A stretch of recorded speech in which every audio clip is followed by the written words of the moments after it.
Thank you very much. So before we open it up to questions, those who are new to Jazz Up Close, the format is that rather than having your questions answered, hopefully by grabbing us at the end, though you can, don't literally grab us, but hopefully you can talk to us at the end if you want to. But you can also talk to us now, because we're all about trying, in this series, trying to give a closer inside look on how the music works without having to dumb any of it down musically in order to make it accessible. So we'll make it accessible by letting you ask all the questions you've ever wanted to about it. But before we do that, Donald, is there anything you wanted to say about Red or about the Color of Us suite from which it comes? Okay, well that's what I was going to say. Great.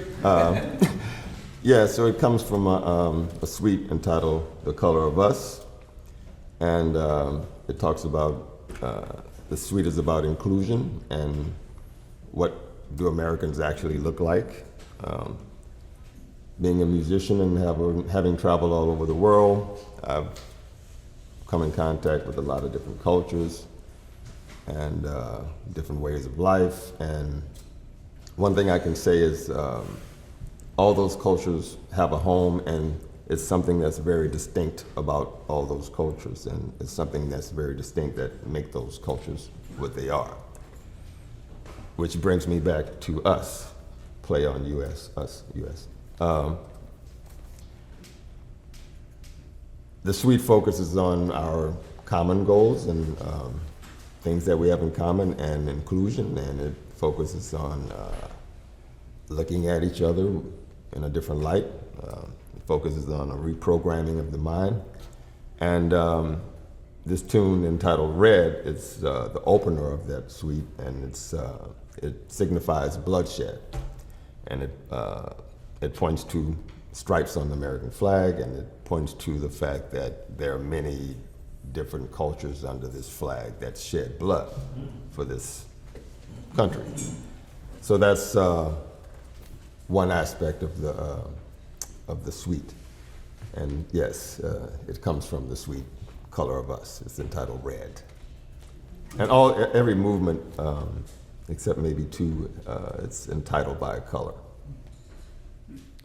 Thank you, Donald. And I'll point out that it is available. We don't have physical copies today, but it's available on Crisscross Records, and the whole suite is definitely worth a focused listen for anybody here. And you can get it on, the regular Apple Music and Amazon and all that stuff. Yeah. So do we have any questions at this point in time? I know that soon enough you won't be shy. Oh yes, go ahead, Tom. Have you played together before? So Henry and I have been playing together for 22 years, and I know. And Donald and Abraham have played together a lot. Neither Henry nor I has ever played with Donald or Abraham before the hour that we spent rehearsing this morning. So that's part of why we do this. I mean, it's honestly, I'm not going to lie, it's fun to do that. And this is not to say that we didn't do our homework in advance. It's not like we never saw this music before this morning. But one of the reasons why I enjoy the dialogue part of this is so people can wrap their brains around how people come together like this. It's interesting, kind of like, and it's possible I've used this analogy before, so apologies to those who've heard it before, but like when you meet somebody new and have a conversation and it goes well, some of that is the magic of like a human connection, and some of it is the very mundane aspect of having a shared language, a shared frame of reference that gives you a jumping off point to engage in dialogue. And so all the good intentions and natural connection in the world would not be enough if we hadn't learned the tunes. Or if, you get the idea. So this is a new relationship. Are there other questions at this time? Yes, Steve. As a drummer-composer, how do you relate to music other than the drums? I play a handful of things, and it was a necessity to relate to the music differently from just the drums. Is there a particular melodic instrument or something else that you tend to hear when you're writing? If anything, I hear vocals. because I think at the end of the day, it's all about the melody. And if you don't have a good melody, it's hard to have, the song doesn't really have any legs to stand on. So I usually go for the melody first. That's how I learn music today. I just, I might be cooking or washing dishes, whatever, and I just play it. So if I'm learning music, I try to let it go inside of me, but not learn it like, oh, I gotta learn this tune. I just enjoy it and get into it. And, just enjoy the moment and let the melody seep inside. And I think once you know the melody, you're more free in the song. Yeah. I'm not really hearing it. I mean, of course, from a rhythmic aspect, if we're drummers, we're hearing that obviously. But you asked about the music side, so for me, it's all about the melody. Everything else is gravy, to me. And Donald, do you write from the piano, or do you write just from like hearing the melody and that's what goes down? And it's a lot of different. Well, I have a few different techniques that work for me. Sometimes I might write from the bass line up. Sometimes I might write from the groove. Sometimes I might write from the melody and build around that. Sometimes the melody comes way later. Sometimes you're hearing just an idea, a theme, or a repetitive groove or bass line or whatever. But I have a lot of different angles that I come from when I compose. And also being inspired by different things that, that are in my environment. And, but not trying to copy those things, but just taking it in enough and run with that feeling and compose from there if I'm inspired by something. Or I might be working on a drum pattern or something, and I might say, okay, let me write something around this where I can put it into a musical context. So there's many different angles I come from. It depends on the situation. Great, thank you. And no obligation, but those of you standing in the back, there's a couple seats up here. I see a couple over there. So if you want to, if you want to stand, cool. But if you want to sit, there are some places where you can. This one right here. That's true. Yeah, the splash zone we call it. But do you want to, Donald? Do you want to set up Finding Beauty and or set it up? Tell us about it. Or we can talk about it afterwards. That's up to you. Okay.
These cats are pretty happening. How about it for Donald Edwards on the drums? And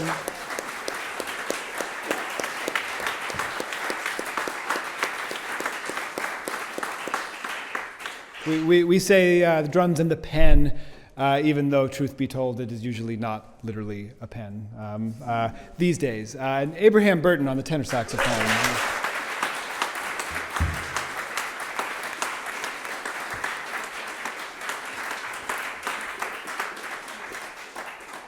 While we're at it, let's give it up for Henry Lugo as well.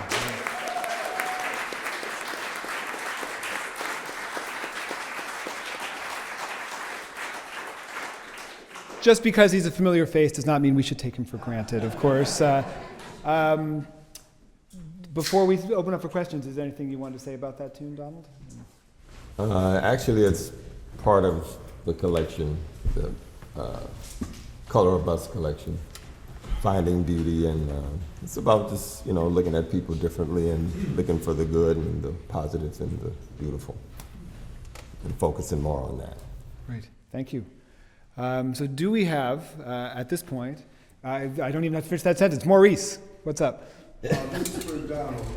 I love how you get around the kit, man. You have like Billy Higgins, Janie Richmond. Woo, man, I don't even know if I can accept Tell that. us about your inspiration, some of your mentors that brought you into this expression moment. I definitely checked out those cats. They were definitely an influence. I had a personal experience with Billy Higgins that I hold dear, and I'll keep that to myself. And but it was inspiring and unforgettable. Art Blakey. I was just talking to a drummer, the guy who helped set up the drums. What's his name? Where are you? Yeah, tell me your name. Thomas. Thomas is an aspiring drummer. He's up and coming, and he helped put the kit together today. But we were having a conversation over some lunch, and he mentioned Art Blakey, and I asked him why he checked out Art Blakey, because I told him I had my own specific reasons. And my reasons were that at the time, I was trying to do some gigs. so it was like, not ready to do gigs yet, but wanting to do gigs. And he was kind of my go-to person as somebody who had everything I needed to do the gig. Nice press roll, great feel. His swing was danceable, his groove was danceable. He had one of the best shuffles in the business. African drumming. Him and Max, to me, were ahead of the game. So he had all those things in his playing, tension and release as far as how he treated the music. One of the masters of tension and release, making the music really powerful and sucking it down to a whisper. And, that's where the music comes in. So I got a lot of that stuff just from checking him out early on. Not to say I was good at it, but it was, that's what, that was the goal. That was the first benchmark. So, of Art Taylor. And, to be honest, through this cat, I started just, we sit in the car sometimes and listen to music and just we talk about music, And, he didn't know this, but after he turned me on to some stuff, I was like, oh man, I gotta go check out Art, So, and even, and you remind yourself that even at an older age, when you think you're seasoned and developed, you can still take in stuff. And, that's how I want to be until I'm dead. I want to, the search is always on, information. So, Roy Haynes, Elvin Jones, some of the same cats we all like. But, I really know why I like each one of those individuals. It's not just, it doesn't just sound good to say, but I actually know why I like each one of those people. Tony Williams, is certain things, I took from each one of them. So, and I think overall, just the vocabulary, the language of the music is, it's like we all speak English, but if you're coming around the corner and I know you, I know how you sound, you know, you got your own thing, you know, and nobody else sounds like you. So it's like, I think it's like that with everybody. And just being up here with these individuals, we were talking earlier, and I was telling him, you know, do your thing, man. You know, I'm getting to know you right now through the music. So do your thing. So you know, all that stuff is important, and just listening to all these different drummers, they all had something very particular in my head to offer. So I just grab what I can and run, keep running, you know. It's a tasty stew. Oh, thank you. Thank you. Thank you. I mean, being from Louisiana, like gumbo's part of the gig, right? Hey, man, you know, we throw it all in there, man. Everything's in the pot. Yes, please. While we're talking about that, what do you think about the more contemporary drummers, like maybe Questlove from the Roots? Oh, I love Questlove. You know, all that stuff is the DNA runs through all that stuff to me. I can, you know, especially being a drummer and really being in tune to that kind of stuff, I can hear the DNA. And especially when it comes to black music, I can hear the DNA runs through all that stuff. So, and also Questlove, you know, he checked out jazz. He was in jazz school with some of the cats I play with today, you know.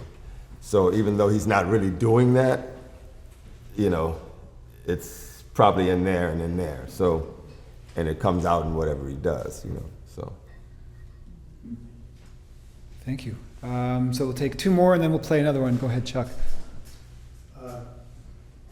New Orleans and that area has such a wealth of music of so many kinds. Mm-hmm. How long did you live down there growing up in? Well, actually, that's Were there other musics that influenced you from that region? well, let me give a correction on the New Orleans thing. Oh, my bad. And, but I mean, that's just always an assumption. I just let it go because I'm tired of this thing. but you know, I'm actually from a small city called Opelousas, Louisiana, which is like an hour and a half from New Orleans. And when I moved to Baton Rouge to study with a guy named Alvin Baptiste, who's a renowned jazz educator and artist, and you know, period. And while I was living in Opelousas, you know, my parents were going and finishing up degrees and all that stuff. And my grandmother lived in New Orleans. So I spent a lot of time there while my parents were doing their thing. And, you know, it was, you know, I know that whole scene. So, but while in Baton Rouge, you're like 40 minutes from New Orleans. So, you know, the access is always there. I was a very big part of that scene. Baton Rouge also had a scene, so you know a lot of those guys would go back and forth.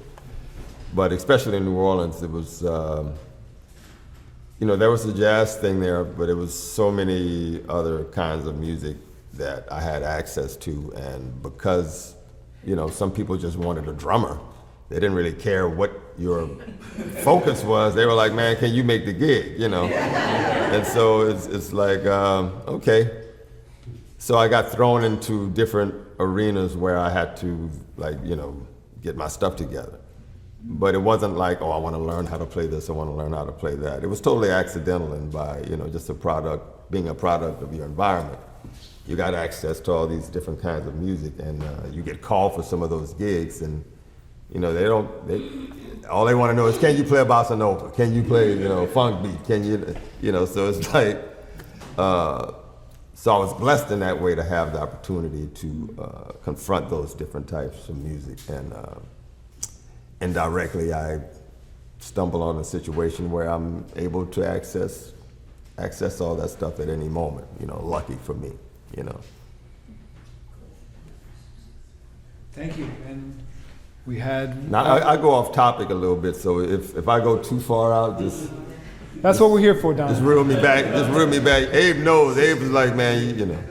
And you can you can ask any of us I'll questions. talk him to death. So we're gonna take one more over here, and then I'll get you after the next tune. And Yes. How common is perfect pitch with jazz musicians, and do any of you have perfect pitch?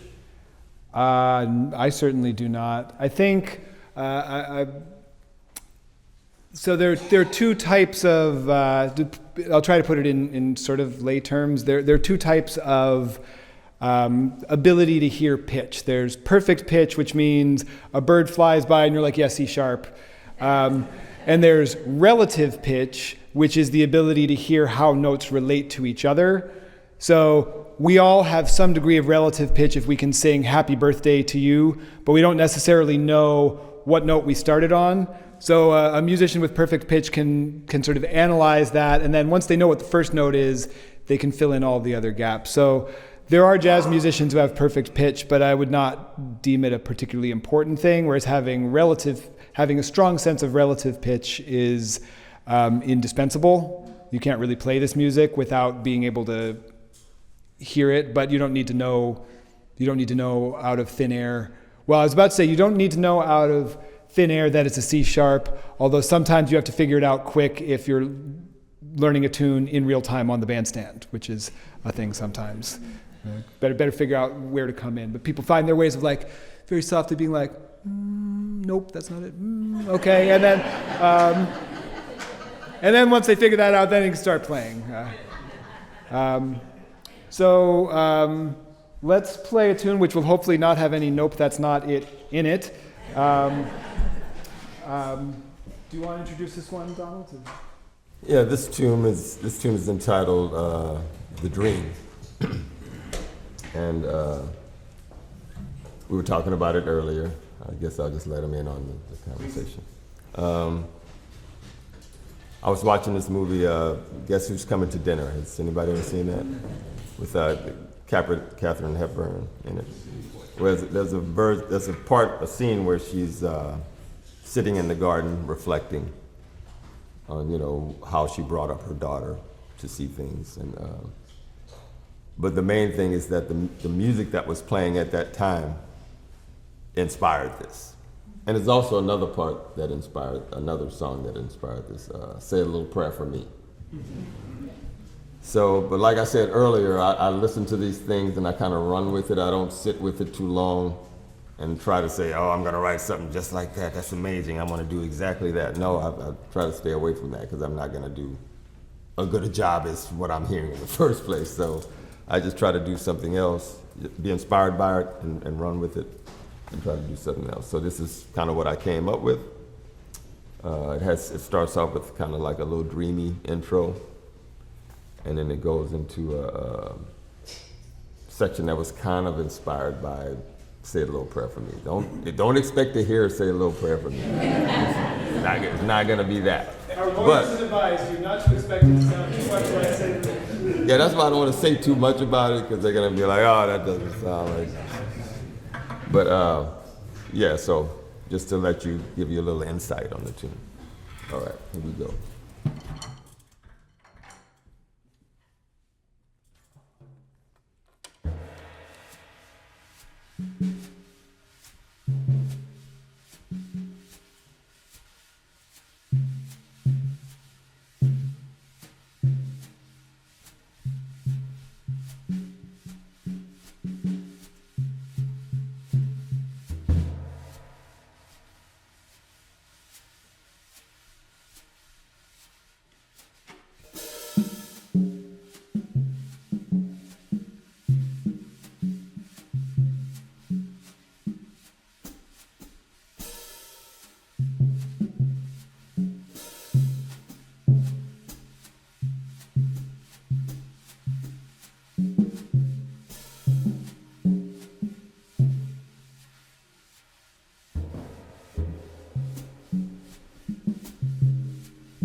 Thank you so much.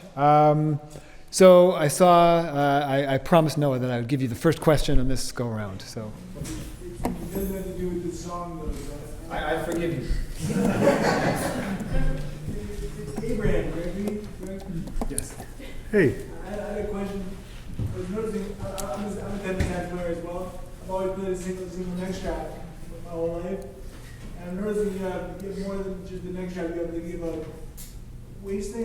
Instead of being more weight off the neck. yeah, it's a harness, I used to use, the regular neck straps like everybody else, and that was, maybe about, I would say, man, actually close to maybe 15, 20 years ago. I actually developed a pinched nerve and it really damaged my tricep, my whole, running right down my back, my neck, and I had a lot of, I still have the numbness, it's, yeah, I mean, it is what it is. But after years, and I got back into trying to, what do you call it, like physical therapy, working on it, and I still work on it to this very day, But you end up getting used to it, and I've almost gotten completely back to normal, at least. I was just noticing the harness. I have my neck strap is pretty padded and big. Mm-hmm. I'm looking at it, I don't see much padding with that. Yeah, it's got some padding back here. You know what I mean? Yeah, it does. But I'm seeing the thin strap thinking, that's gonna hurt his shoulders. well, yeah, no, this really just balances everything much better for me personally. It did take a minute to get used to, but in the long run, it worked out much better for me because it just took the pressure off of my nerve, the pinched nerve that I had, so yeah. I definitely appreciate that. Yeah. I was also noticing here, did you say silver? Oh yeah, this is a silver. This is silver plated. Yeah, it's a silver. It's a Series 3. Yeah, I don't even know if they make these anymore. I don't think they do. I think they discontinued it. So maybe a few years back. But it's I don't know. For me, this was actually the horn when I went to the factory to pick out a horn. Because they were very, we developed a very nice relationship, and they invited me to pick out a horn, and I took my wife, and she was just in the room reading, and she really wasn't watching or anything, and I was choosing horns, and when I picked up this horn and I started playing, she said, "That one sounds nice." And I said, "You like this one? So this is the one I got." That's a no-brainer. That's a no-brainer, But to this day, I mean, I think sound is very important, Like Mr. Edwards had talked about that already. I'm sorry? Mr. Edwards. He spoke about that earlier. I don't know if you caught it, but he was talking about just originality in sound and being able to have a voice that's recognizable. When I was growing up, I was very fortunate. I grew up in Greenwich Village. In Manhattan. I mean, we saw everyone. We were around everyone. But I remember the most important thing was always your sound. And especially back then, like Mr. Edwards is already talking about, gentlemen like Billy Higgins, Art Blakey, Elvin Jones, Tony Williams. Those gentlemen, those artists they were so magnificent in so many ways. But one of the things that always stood out was their presence. It was just undeniable. I lived on Barrow Street, which, just to give you an idea, it was maybe about 3 blocks from a club called Sweet Basil, which was a very popular club when I was growing up, And literally, walking up, I can be literally a block and a half away, and I can tell if Art Blakey was playing. I'm actually not joking. I'm actually not joking at all. I know it sounds funny, but it's not a joke, because they used to keep the back door open. That was with the kitchen, and the kitchen, was closer, and you can hear the music coming from through there, and you knew anytime Art Blakey was playing there, just from his sound, But back then, all the musicians just had this presence. It's interesting because I think there are a lot of great variety of sounds now, on all instruments, but I just remember, you know, back in that period, you know, when I was coming up, just the intensity, not even the loudness, but I'm talking about intensity. These people played with an intent. There was like a goal, there was something that they were reaching for, you know, and they weren't even playing loud. A lot of people have a misconception of Elvin Jones, you know, they think he's always bashing, and that wasn't the case at all. You know, if you really listen to those records, he's really just keeping time, but his presence, his sound was so full. Everyone back then, you know, it was amazing, you know. Well, you're saying they're not playing loud, but I was actually working here at the library this morning from 9 to 1. I told Noah before, when I was upstairs, I was on the second floor shelving. I could hear you guys warming up. So, Graham, I could hear you. You were, in quotations, loud. I hope it was a pleasant loud, you know. You made me more excited to come to the show. Oh, fantastic, thank you. It's like Pied Pipers. So we'll take one more before our next tune. Go ahead, George. Speaking of your saxophone, the silver plating, Yes, sir. is it just suggestion in my imagination, but you seem to have a silvery tone? And is that, how much does that actually contribute to your tone? You know. It's my imagination, I see silver, so I hear silver. Yeah, I think everyone, and again, I'm really piggybacking what Mr. Edwards has already talked about. He was when he's, you know, just that whole concept of originality. For me, there are a lot of players I love. Obviously, Jackie McLean is probably my deepest core. You know, from a child, I was very drawn to his sound, you know. As a matter of fact, I can remember him trying to like wean me off of him. You know, he was like, Abe, you have to listen to other people, you know. And I'm very thankful for that, you know, because he really groomed me in such a way for many years, you know. But in terms of what you're talking about, you know, because of things, you know, each person has this, well, I'm feeling as an artist, you have this vision and you have this idea of what you want to sound like. Now, I love so many players. I love Sonny Rollins. I mean, I really can stay here all day, and it would be ridiculous for me to try to pick out a few, because I'll put it to you this way. I can honestly say, every saxophonist I've ever heard, there's something I like about their playing. Something that I'm like, wow, listen to him. Yeah, but look at how he does this, or how she does that, or, you know, it's always been really amazing to me.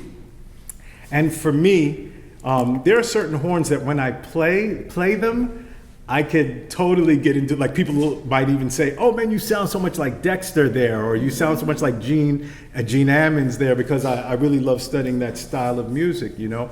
But the reason why this horn for me is really great, and I think the silver always lends itself, it's kind of like my voice. It caters to my type of sound, which allows me to move away from cloning, because I'm not really into cloning. I love originality. It's one of the reasons why I also love Mr. Edwards is playing so much. He's very original. I think you can hear. He's very versatile. You know, and you can hear many. I'll pay you later.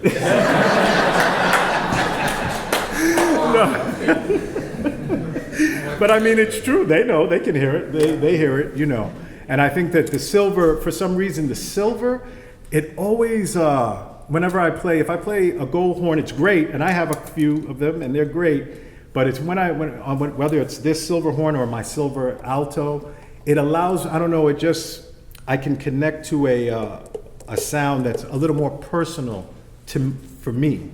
And I think people also pick up on that, you know, because people often will comment that, oh man, your sound, you know, I hear a little bit of this, I hear a little bit of that, but, you know, your sound is what it is, you know. So for me, it works for me. Thank you. It's gorgeous. It has a brightness, but no brittleness, and even a mellowness in the middle of the brightness. I love the spectrum. I love the spectrum of music, you know. I love the spectrum of life, you know what I mean? It's a lot of fun when you open up to it, you know. So, yeah. That altissimo range doesn't get harsh the way it does. Oh, thank you. Yeah. Which is, I think, probably player as much as horn in that case. Oh, yes. Thank you. So, delighting in all that life has to offer sounds like a perfect segue to this next tune. You look so comfy over there. Man, the chairs, it started rocking, and I forgot I was in the band for a second. Take compliments Yeah. Woo.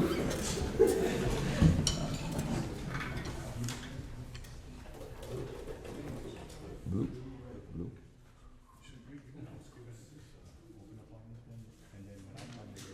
Yeah, but I'll try to make it. But whenever you come in, because we're playing the same changes.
So before I will admit we're running a little bit long because this is so much fun. Do you want to? So here's what we're going to do. We're going to let Donald give a little. I guess it's not an intro because we already played it. A retroactive contextualizing of the tune we just played, and then if there's any more questions, we'll take a couple more, and then we got one more tune for you.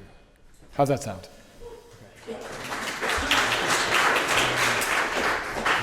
Well, that was also a track from the Color of Us suite entitled Blue. And it's kind of a nod to blues. Of course, that's in the word. And we think about the color. But it's kind of a reimagining of the blues. You know, we think of blues as something sad, or we're trying to get through something, or we got some problems, you know, we got the blues. But this blues is kind of disguised. It has some other changes in it, and it's more of a kind of joyful sound instead of a sad sound. But it also represents the changes that we use to get to that sad sound, but presented in a more pleasant way. So it's just a reshaping, a reimagining. It goes along with that finding beauty and looking for the positives and all that stuff. So it's called Blue. That's the story behind it. Thank you. So do we have any for the last round of questions? Yes, Sue.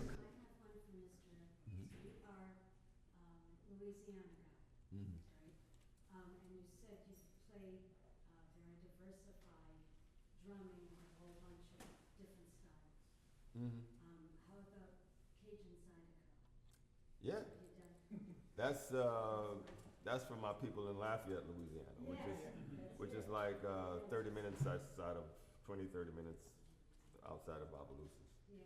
So I was always in Lafayette, and I have some very good friends who are like top Cajun Zydeco guys. Yeah. You know, washboard, the whole beat.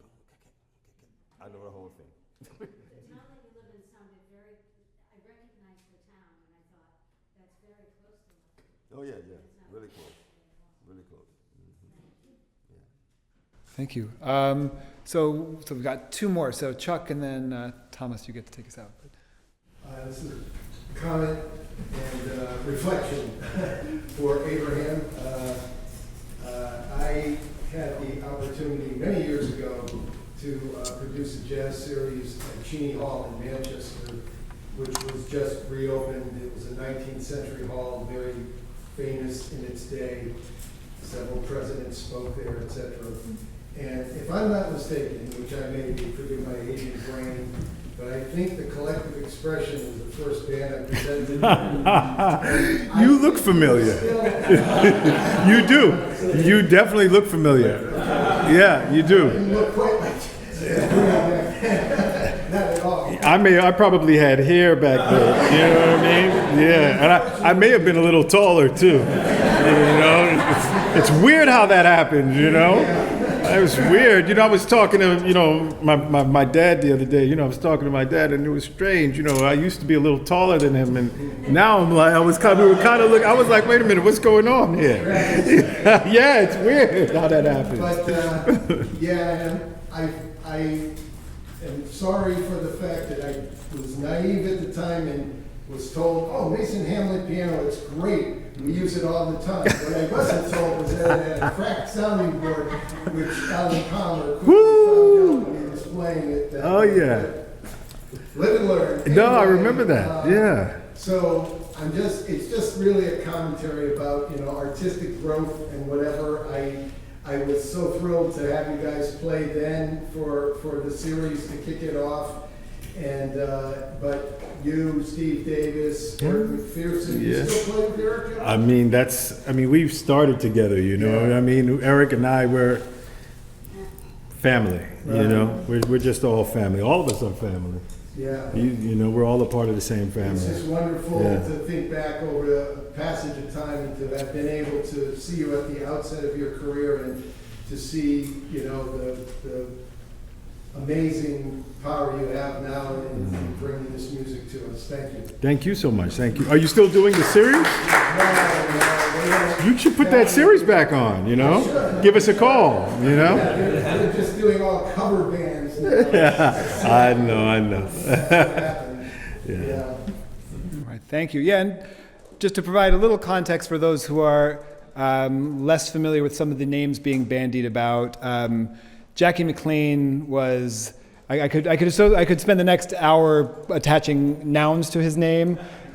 Educator, public servant, visionary, activist, saxophonist, composer who moved to Hartford in the 70s and founded what became the jazz program at the Hart School of Music, now the Jackie McLean Institute of Jazz. And so this idea of lineage is really deep coming from there. Abraham, when I started going up to Hartford when I was a teenager, Abraham was a few years old. I mean, he still is a few years older than me. And but those years were more consequential when you're like 17. And hearing the group Chuck referenced, Collective Expressions with Raymond Williams, right? Dr. Rackle, and so a bunch of, for lack of a better term, disciples of Jackie McLean, parts of his lineage, and ultimately, and this is something we were talking about before too, the history of this music revolves so much around lineage and apprenticeship and learning from the people who've been there, you know, and even if you are also teaching in a more codified way through an educational institution such as the one up the hill in town here, ideally that's not at the expense of that carrying on that kind of lineage and conveying that. And I just think about how even just hearing musicians a few years older than me who were really dealing, that's jazz 4, playing at a very high level. It was inspiring in a way that complemented all these records I was listening to indispensably. And I hope as the music industry / economy shifts in a mostly not good way, I hope that there continue to be enough opportunities for young musicians to have to get that sort of inspiration, hearing and having access to people in person. And I will peek over in the Wesleyan student quadrant of our audience here and say, I hope that you can keep seeking out those sorts of things. And speaking of which, Thomas, you want to take us out with the last question? Sure, yeah. Well, Baerman, I'm curious about that shift in a mostly not good way in the music industry. We talked about like walking down French Village and hearing Blakey and the intensity and intention of that sound. I hear a tone of like yearning or nostalgia for something lost. Am I reading that right? I'm sorry, you said... Well, when you're talking about like hearing Blakey and like knowing it's them, like the Sure. intensity and intention. Sure. It sounds like you're feeling nostalgic for something. And I'm wondering if I'm reading that right or... Nostalgic for something. You know what it is? I just live in that because, I was born at an interesting time because we caught the tail end of all those really great pioneers of the music that were still around, that the generation right after. And, when I say generation, I'm not talking about like 10, 15, 20 years. In jazz and music, every 5 years or so, you have a new generation of cats that come out. And a new, it's a new bunch that, have their own ideas and they are trying to push the music in another direction. So you start to have change in vocabulary, change in all types of things. So in a very short period of time, really within 10 years, 15 years, you can have quite a bit of a change within what's happening musically, which I've seen several times already, in my lifetime. But back then, again, we're in a very interesting period, Mr. Edwards as well, he knows because we talk about it all the time. I'm at that point where I saw something that was so awesome, that was so, I just can't describe it to you. It's very difficult to put into words because it was more about a feeling that you would get. There was a way that these people, they lived the music, it wasn't a joke. It wasn't like, oh yeah, let's go have, let's just play. There's no joke about it. It's very serious stuff, man. And as we were talking about earlier, a lot of the times they were so intense about and so adamant about, you know, playing it at a certain level that it would actually weed out the quote unquote weaker players or the people that maybe weren't as serious, you know? And I think that that was intentional because they were so, the focus was such that you wanted to preserve, you know, the preservation of the integrity of the music was of a most importance, you know? And so we saw that. And I experienced that. So it's hard sometimes, you know, when you know, I see what's happening now, and there's some really great things happening too, don't get me wrong, I'm not saying that. But it's like, if you saw what I saw here, then you may look at this a little bit differently too, you know? And that's cool because, you know, again, the music has to evolve and, you know, but at the same time, it's like, for me, I'm living in the now, but I am definitely, my heart is trying to capture or captivate or you know, project what I experienced when I was younger. The things that I saw, people, you know, being around Tony Williams, you know, I was around drummers all the time. I was very fortunate, always around drummers. You know, of course, Arthur Taylor and Roy Haynes, you know, Louis Hayes. You know, to this day, man, Louis Hayes is, I don't know the last time anyone saw Louis, that's right, we were at the gig, that's right. Please say that louder. Sensei. I mean, it's insane. I've been playing with Louis Hayes for 30 years. He plays harder now. I'm not joking. He's more intense now at 87 than it's insane.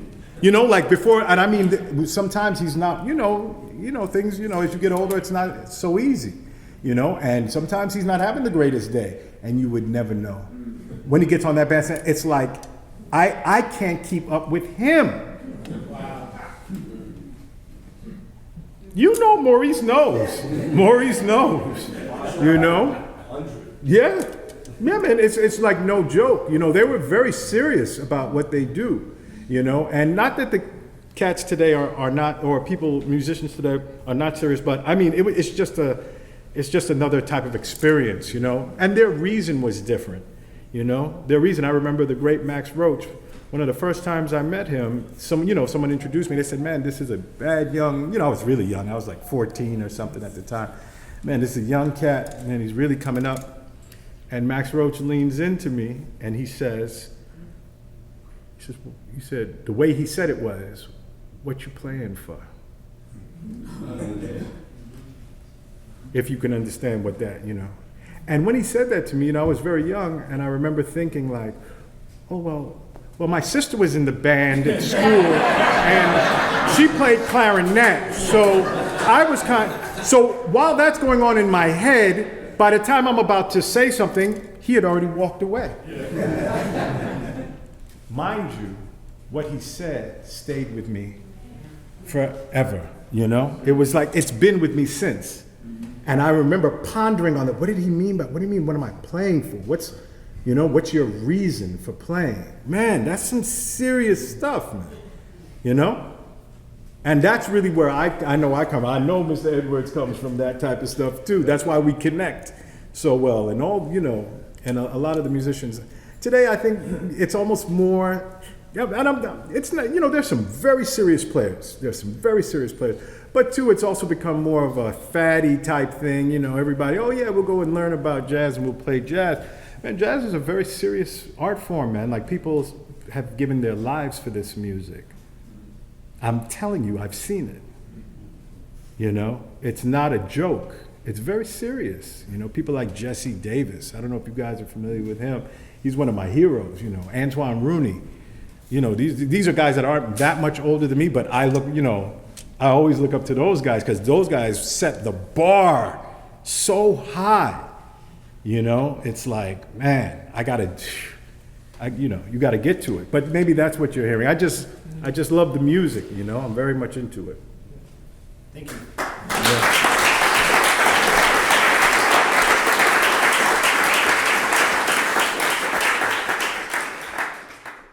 So we're gonna play one more, if that's cool. Is that all right? We are, but as long as we vacate before security kicks us out, will be cool. So before we do this one, just a reminder: if you're not already on my and/or Resonant Motion's mailing list, we've got a sheet back there. Probably most of you are. It's conveniently located near the Punch Bowl, where you can contribute to the sustainability of this program. And before we play this one, how about another hand for Henry Lugo on the bass?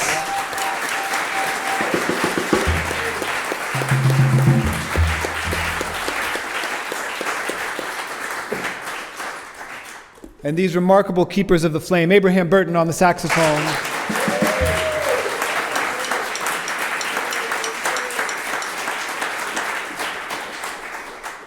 And of course, Donald Edwards on the drums and pen.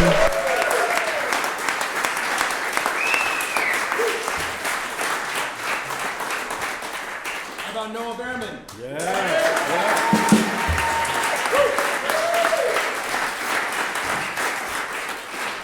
I'd like to say one thing. I'd like to thank Resonant Motion for having me and Mr. Burton. And it's been a pleasure. Thank you guys for the energy. And thank you for your questions, because when you ask questions, that gives us stuff to actually think about. And so, thanks a lot. And what you guys have going here is really good, and it feeds the scene. Keep it going, and hope to see you again soon, sooner than later.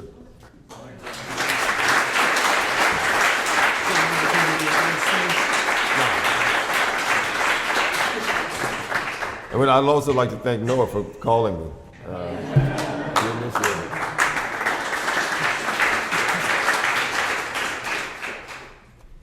That's great.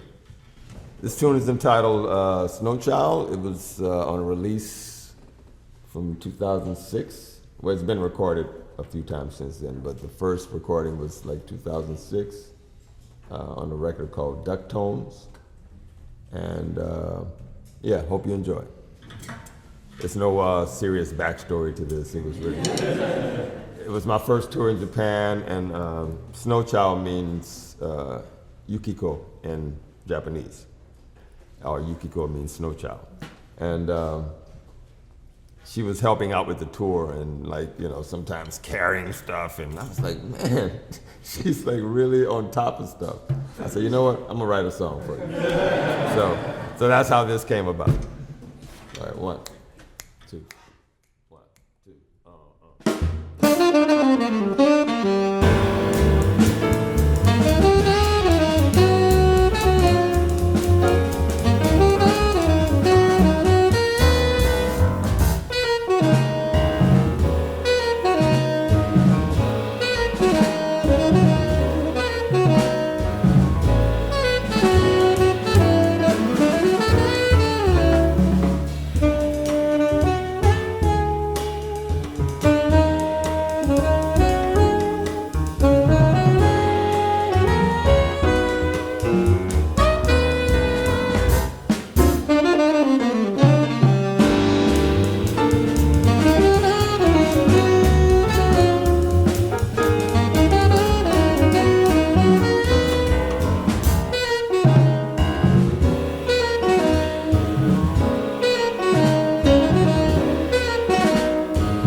Thank you.